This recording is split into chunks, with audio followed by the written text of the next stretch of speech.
सुभद्रा योजना बाबदरे बीजेपी दल निर्वाचन पूर्व जो प्रतिश्रुति दे आसीथिला जो ओडिशार प्रत्येक महिला को 50,000 टंकार भाउचर दब जार अवधि 2 वर्ष रहिबो जो महिला माने प्रभावित होई बीजेपी की भोट देथिले।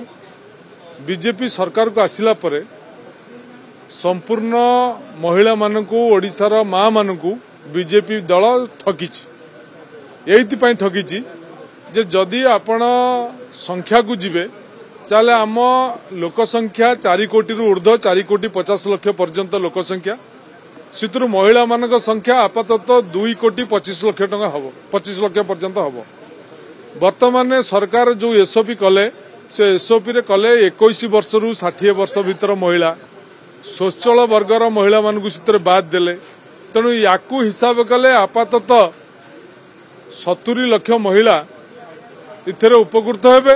किंतु केमिति उपकृत हेबे 5 वर्ष रे से 50,000 टंका देबे जो कथा कहितले गोटे वर्ष रे 50,000 टंका देबे जो 50,000 टंका को नहीं महिलाटी तार स्वावलंबी होबा पई चेष्टा करिवो। महिलाटी तार विभिन्न व्यवसाय करी विभिन्न बाबदरे ताकू इन्वेस्टमेंट करी निजे स्वावलंबी होबा चेष्टा करिवो।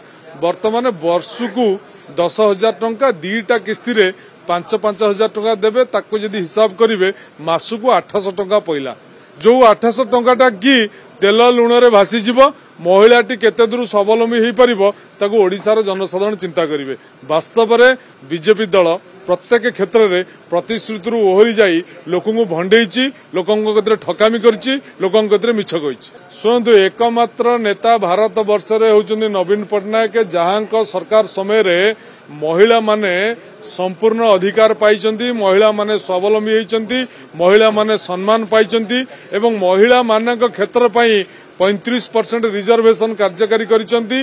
खाली कही नांती कामेरे करी देखैचंती। एमपी ठारू आरंभ करी विधानसभा पर्यंत प्रत्येक क्षेत्र में महिला मानक गुरुत्व देइचंती माननीय पूर्वतन मुख्यमंत्री मोर नेता नवीन पटनायक महिला मानक जो स्तर को नैचंती भारत वर्षर कौन मुख्यमंत्री से स्तर को नहीं पारिबे नाही।